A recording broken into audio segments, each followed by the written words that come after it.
What's good, Spurs Knights? It's your boy Clan, the Spurs fan, here with a brand new video. If you could give me a like, subscribe, turn that notification bell on.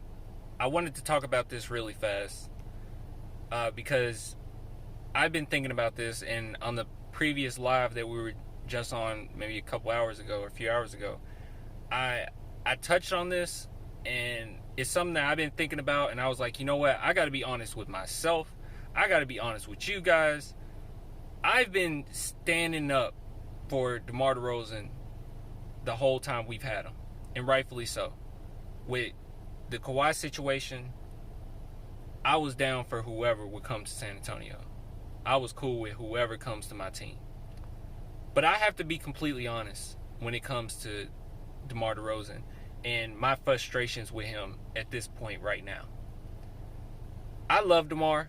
I want DeMar DeRozan to do well. I want him to get it together. I want him to prevail, and everything is great, and we got a game tonight, and I hope he does great. I hope he kills it, and I hope that, I have to, go back on my words and say, hey, maybe I was wrong. Hopefully I was wrong, but I don't think I am. Okay, so one thing that I've been thinking about is, and I had a rant not too long ago about Popovich not sitting veterans when they need to sit.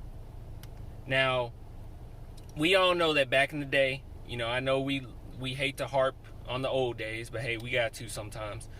Back in the day, players used to get sit, and it didn't matter what year you were in the NBA. It didn't matter if it was your second year or your 20th year. You're capable of getting sit if you're not going to play hard enough. And we've always said, why don't Pop still do that? Because people say Pop lost his edge, Pop lost his mojo, Pop lost this. But I thought about it, and I said, you know what? One thing that Popovich has always known is his personnel. He knows who to sit, who he can talk to, how he can talk to them, what he can say to them, what to say to the team to inspire them. He always knew that. And I said, what's the difference between DeMar DeRozan in LA with, Duncan and Manu and Tony? And I said, if those great players can sit, why can't they sit? But I think they can't sit because of their mindset when it comes to the game. I think that Pop knows that mentally they're pretty fragile. Now, I'm going to focus on DeMar DeRozan because it's an instance that I have not been able to let go of, and I've tried to let go of it. I try to say, you know what? It's in the past. It happened a couple months ago. Maybe something like that never happened again. But now I think about it, I think that really shows what type of player he is, or at least his mindset when it comes to winning. Because I think back of the game, and I don't remember what game it was, but I'm going to put a clip over me. I'm going to put a clip right here. And it's a clip in which Bryn Forbes was taking a shot, and he was taking a very big shot. And we sat DeMar DeRozan down in the fourth quarter. And the whole team is excited because they're like, oh my God, Bryn Forbes, please hit this shot. Everyone's on edge. Everyone's on the edge of their seat. They want him to hit it. The ball goes in, out of the hoop. And what does DeMar DeRozan do? No expression, saying nothing, with no emotion whatsoever, looking as if he does not care. Why? Because he's not in the game. That's loser mentality. That is a losing mindset. This last game against the Pacers, how he actually got an and-one and still yelled at the refs and then got a tech, so it basically just eliminated our and-one. That's loser mentality. All the techs that he's been getting this season is loser mentality. I understand. Don't get me wrong. I understand that these refs are not that great. I understand that NBA refs are not the best. They get a little better during playoffs, but they're not the best. It's so many games going on at once, you're bound to have some bad refs every now and then. But this is getting out of hand.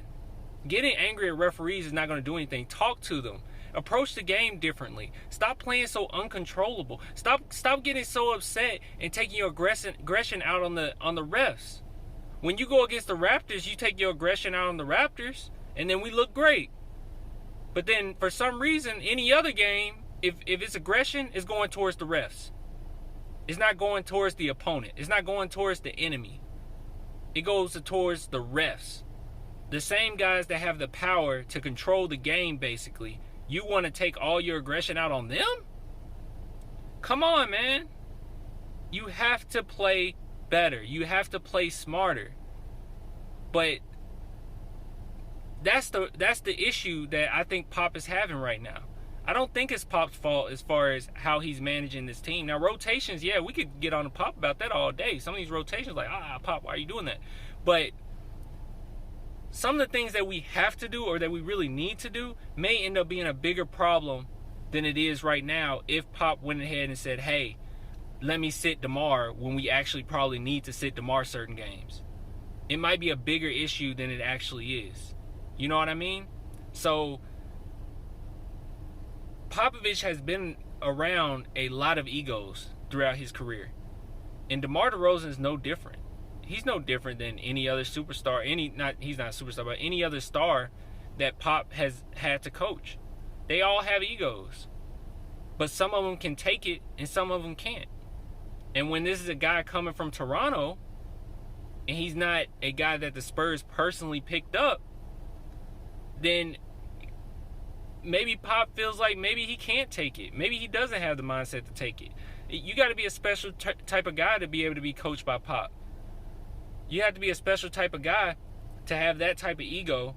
Always been probably the best player on your team growing up. I mean, you're an NBA player, so you were probably always the best player on your team.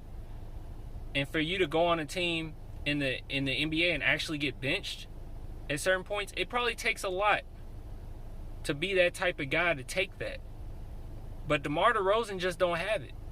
And I hope that I'm wrong. I really do believe this team is really good. I think this team can get on a winning streak. I think that we can make the playoffs. I really do. I truly do believe that. I know a lot of people think that I'm just blowing smoke. No, I actually do believe that. But at the same point, in the same manner, I'm like, yo, we gotta do something. And DeMar DeRozan, it starts with you. You're the vet. LA is out right now. We need you. Play better, play smarter, and let's get this thing rolling, man. But this mindset right here is awful. And I think there's reasons why Pop is hesitant to sit these type of guys. But you got to man up, man. So, but we got another game tonight. Let's see if we can take care of it. But right now, I'm a little down about last game, and a lot of it's on DeMar. I'm not gonna hold back. If it's a player that I think is screwing up, I'll just tell you, yo, I think it's this player tonight, or this player, or even Pop sometimes. But last night, I think it was all on DeMar. All on DeMar. Mine just not in the game. Another instance that I want to just mention before I get off is the end of the game where Derek White turned the ball over, but he was expecting DeMar DeRozan to keep going, rightfully so. I don't know what that was about, but DeMar just stopped.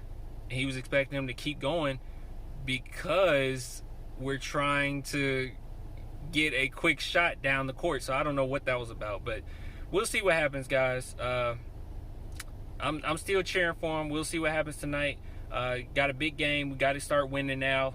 Grizzlies just won last night, so we got to keep winning. So till next time, guys, deuces.